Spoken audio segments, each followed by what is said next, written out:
जय श्री राम दोस्तों। आज फिर प्रस्तुत हूँ आप लोगों के सामने एक नई वीडियो लेकर। स्वागत है आपका अपने YouTube चैनल पर। आप सभी लोग जानते हैं कि भगवान श्री राम ने एक धोबी की बात में आकर माता सीता को महल से निकाल दिया था और उस समय माता सीता गर्भ अवस्था में थी। हमारे हिंदू धर्म ग्रंथों में साफ साफ लिखा हुआ है कि बुरे कर्म का नतीजा बुरा ही होता है, चाहे वह बुरे कर्म भगवान करें, इंसान करें या देवता करें। तो माता सीता ने ऐसा क्या बुरा कर्म किया था कि माता सीता को ऐसी सजा मिली? आइए जानते हैं इस वीडियो के द्वारा। परंतु उससे पहले वीडियो को लाइक और चैनल को सब्सक्राइब जरूर करें। आइए जानते हैं। एक समय की बात है, मिथिला नगरी में माता सीता ने जन्म लिया।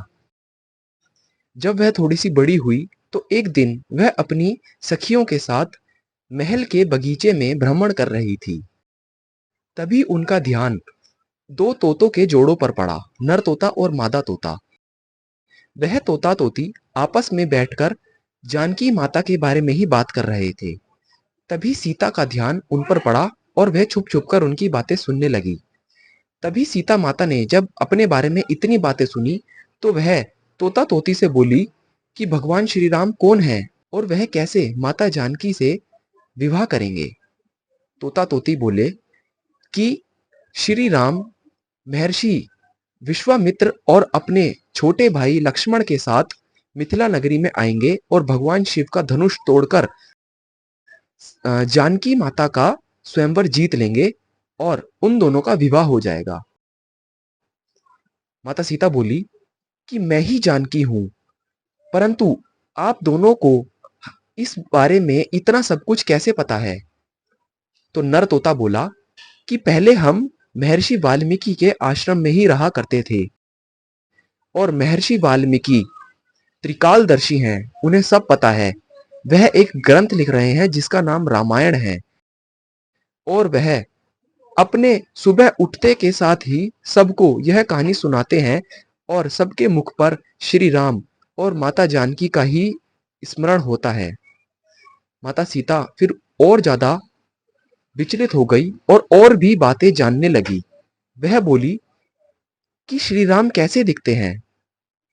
नर तोता और मादा तोता बोले कि भगवान श्री राम बहुत सुंदर हैं, उनका मुख कमल के भांति सुंदर है, उनकी भुजाएं बहुत विशाल हैं, वह बहुत ही शक्तिशाली और बहुत ही संयम रखने वाले एक महान राजकुमार हैं। वह अयोध्या के राजा बनेंगे तो अयोध्या नगरी धन्य हो जाएगी। माता सीता और ज्यादा विचलित हो गई और भी ज्यादा बातें जानने लगी। वह धीरे धीरे इतनी बातें करने लगी कि नर तोता और मादा तोता परेशान होने लगे। तभी सीता माता बोली कि आप दोनों मेरे साथ मेरे महल में रहेंगे जब तक मेरा विवाह नहीं हो जाता। आपको वहां पर सारी सुख सुविधाएं दी जाएंगी। परंतु नर तोता बोला कि नहीं माते, हम वन में रहते हैं, हमें खुले में ही पसंद है, हम आपके पिंजरे में नहीं रह सकेंगे। परंतु सीता माता ना मानी, उनकी एक बात ना सुनी और वह उन्हें जबरदस्ती महल में ले गई और पिंजरे में बंद कर दिया। नर तोता लगातार बोलता रहा। नर तोते के इतना ज्यादा बोलने पर माता सीता ने उनको रिहा कर दिया, परंतु मादा तोते को रिहा नहीं करा। नर तोता बोला कि मेरी पत्नी मादा तोता पेट से है, गर्भवती है, कृपया करके आप उसे छोड़ दें। परंतु माता सीता ने उनकी एक भी ना सुनी। जब इतनी ज्यादा देर हो चुकी थी और मादा तोता परेशान हो गई थी, तो मादा तोता ने एक माता सीता को श्राप दिया कि जिस प्रकार मैं गर्भावस्था में अपने पति से दूर हूं, उसी तरह तुम भी गर्भावस्था में अपने पति से दूर हो जाओगी। और यह कहकर उसने अपने प्राण त्याग दिए। अपने पत्नी मोह में नर तोते ने भी कुछ समय बाद अपने प्राण त्याग दिए। परंतु प्राण त्यागने से पहले नर तोते ने माता सीता को एक और श्राप दिया कि जिस प्रकार मैं अपनी पत्नी से अलग होकर इतने दिनों तक भटका और पत्नी वियोग में मैं मर रहा हूं, उसी तरह तुम भी अपने पति से दूर हो जाओगी और पति वियोग में ही तुम भी अपने प्राण त्याग दोगी। यह कहकर और इसका भागीदार मैं ही बनूंगा और मैं अयोध्या नगरी में एक नर के रूप में जन्म लूंगा। और यह कहकर नर तोते ने अपने प्राण त्याग दिए।